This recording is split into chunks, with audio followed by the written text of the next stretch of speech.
Hello, this is the Queen Who cares for you. I hope everybody is having a phenomenal day.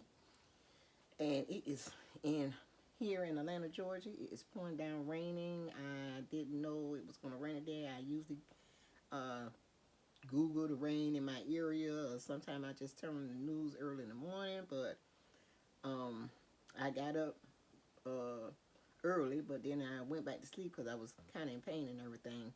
So I took me some pain relaxers and dozed back off. And then when I got up to take a bath, it was pouring down raining.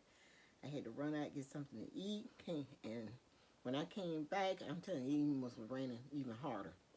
But family, I'm just want to continue to give you guys some gold nuggets. You know, I do my African proverbs, and I am just getting wisdom from every which way that I can.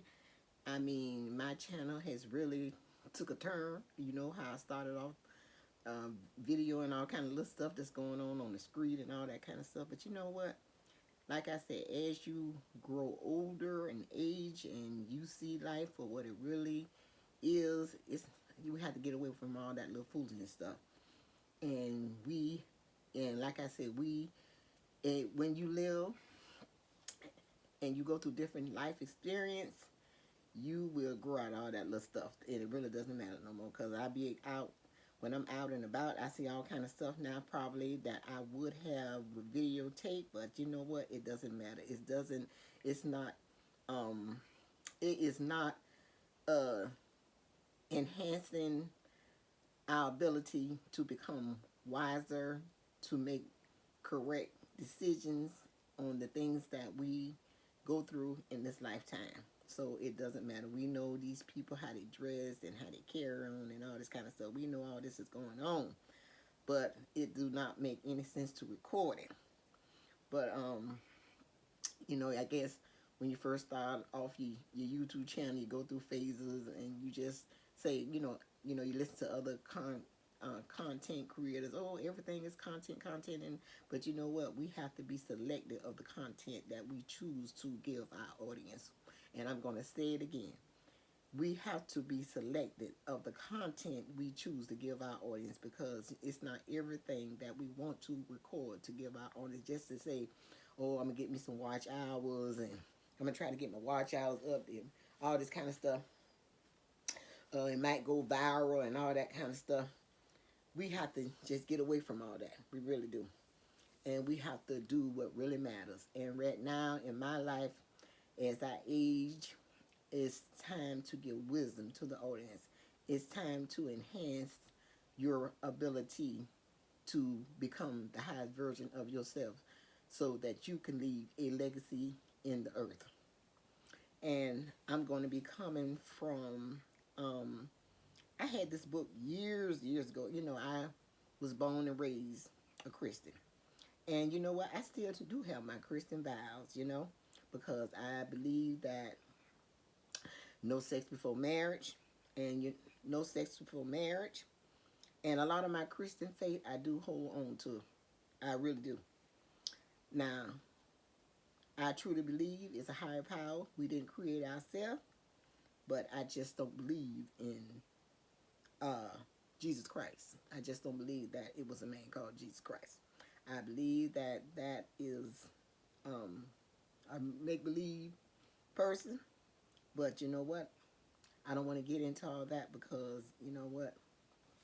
When you talk about religion and politics and all that, it can be very heated. But that's just my belief. But that don't. But that don't stop me.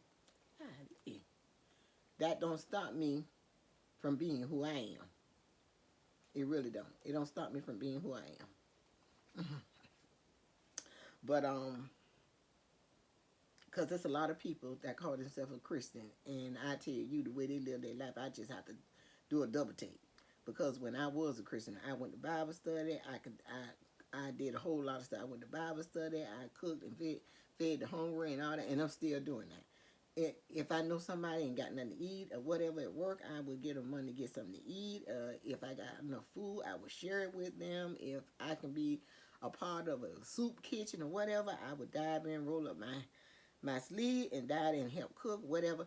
I am the type of person, whatever I can do to make your life better, if it's within my means, I would do so. That is the type of person I am.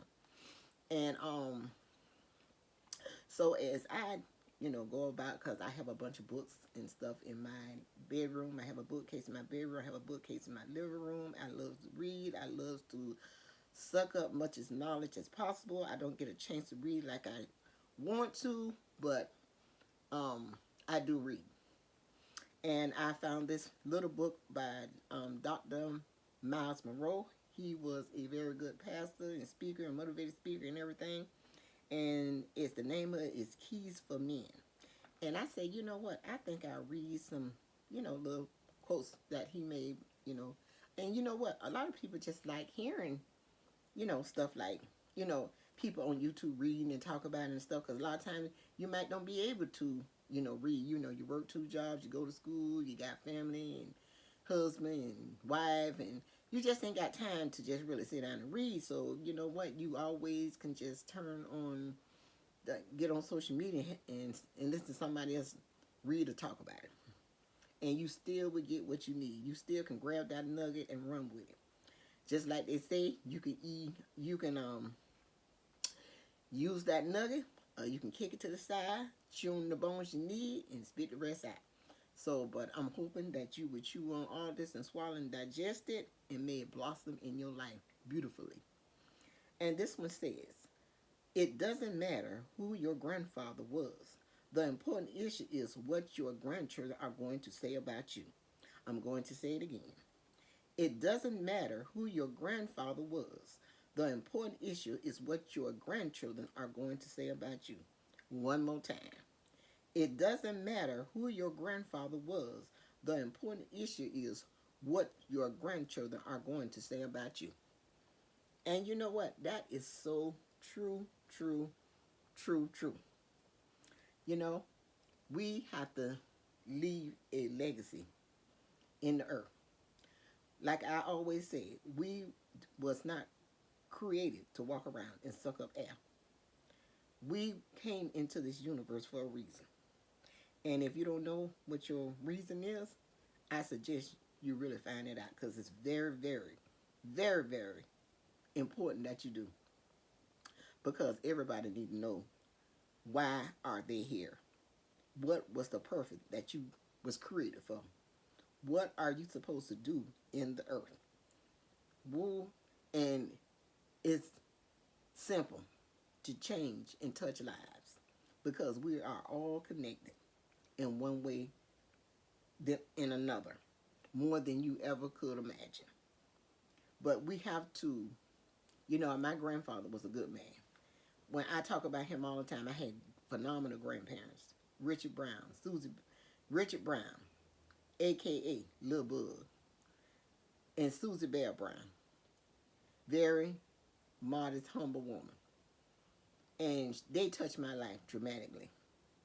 I mean, they was really good grandparents. I mean, when it was time for us to go to school in the morning, my grandmother would get up every morning, straighten my hair every morning, get me ready for school, give us breakfast, walk us to school. She would be there when we came from the bus stop. I never went to the bus stop by myself or walked home alone by myself. I was always, my grandparents was always, my grandfather worked. He worked for a company called Great Dane in Savannah, Georgia. But my grandmother, she was always there around the clock. And you know what? I said to myself, even though I wish my grandma would have lived longer, but you know what? Everything happened for a reason, because they spoiled me so much, and I probably, if they would have, my grandmother probably would continue to live, and I probably wouldn't be the woman I am today, because my grandmother didn't want me to do anything. She didn't want me to clean. She didn't want me to wash dishes. She didn't want me to do nothing. I was truly treated like a little princess. I had satin covers on my bed and all that stuff. I had the whole 9 yards. When I came in from school, I had new clothes on the bed. She was a seamstress. She would sew me new stuff. She would go to, I don't know if y'all remember back in the days, they had this store called Learners, and my grandma had a little account there, and I mean, I just had anything I want, anything that a little girl desired. I had my own room. I had my own bathroom. My granddaddy had He only had a third grade education, but he built us a brand new house from the ground. And every Friday he would bring home groceries, a whole bunch of it, and he would bring home these little tree Cracker Jacks. You know, the little Cracker Jacks that had little toys in them. If anybody know what I'm talking about, please comment below. But they were excellent grandparents, and you know what, and I try my best to walk in my grandparents' shoes as a grandmother. I try my best to be the grandmother that grandparents that they was to us. But this verse says a lot. And you know what? It's gonna matter what your grandchildren have to say about you. One thing my grandchildren can't say, I was selfish. I didn't do, you know. Hey, when birthdays came along, I gave them money. Every last one of them, you know, gave them money and stuff. Now I don't do that for my grandson now because I feel I do it for my great grands, but my grandson, you know, he is, what is going on with this thing? Oh my God. I'm sorry, y'all. I'm trying to, I thought my TV would stay on, but it's not doing what I want to do. But that's okay. That's okay. It's okay. But it's important for us to leave a legacy. It is important for us to be all that we need to do. Even if you don't want to do a YouTube channel or whatever, but you need to do something where that you will, long after you've gone, your grandchildren, children will be speaking of you in some type of way, that they will remember you. You will not just be, well, I just know that person is my grandparent and that was it. Moving on. You know, so try to do as much as possible for your grandchildren, much as possible. I mean, you might be a distance like me, but if you are, you can visit from time to time. They can visit you.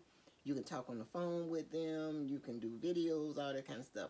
But you know what? Sometimes it's hard. You know, even with my situation, you know, I go to Florida. I spend time with my grandkids. But you know, I try now. If I call my 10-year-old, if I text her, she usually texts me back and all this kind of stuff. But my 16-year-old granddaughter, I don't really hear from her like that. I only talk to her when I go there. You know, I try to text her, reach out, but she don't really respond that much at all. And you know what though? They have to be taught like that. Their parents have to teach them like that. Their parents have to they have to be taught like that. Because if you're not teaching your kids to reach out to their grandparents and all this kind of stuff, they're not going to do it. The parent have to encourage as well. And I advise y'all parents to encourage your children, if their grandparents are still living, encourage them to reach out to their grandparents. Make them call their grandparents. Did you talk to your grandma this week? Did you call? Did you say hi? Did you text? You know, make them do that because it's necessary. They need to do that. It's very important that they do that. And like I say, a lot of children, they're going to repeat what their parents. And you know what?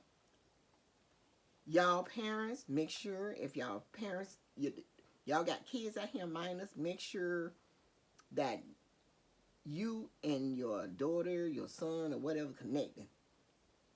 Because if you're not connecting like you're supposed to connect, guess what? When your children get up in age or whatever, they ain't gonna connect to you like that. Because when you treat your parents a certain way and all that, only thing you doing is showing your children how to treat you, Basically, you showing your children how to treat you, because they gonna be reflecting just how you treated your parents and stuff. That's how they gonna treat you. It's just like a glass mirror. So I suggest you young adults out here, and you got your parents still living, treat your parents good. Call them on a regular. Don't just text all the time. I know people, y'all get in this thing and everybody with the texting, but pick up the phone and call. Call and say, how you doing, mama? How you doing, daddy? Everything okay? Is anything I can do for you? Just let me know. Don't hesitate to call me. I want to hear from you. You don't have to talk every day, but at least twice a week or something, you should be talking to your parents. It shouldn't be going weeks and weeks and weeks and weeks until you don't hear nothing. Come on. I mean, it just, And you know what? And I'm talking from experience. One thing about me, I'm gonna tell you. I'm gonna talk from experience. I ain't telling you nothing that I think. I'm telling you 100% facts, because you know what? I have went through all this in my life with my, with my children.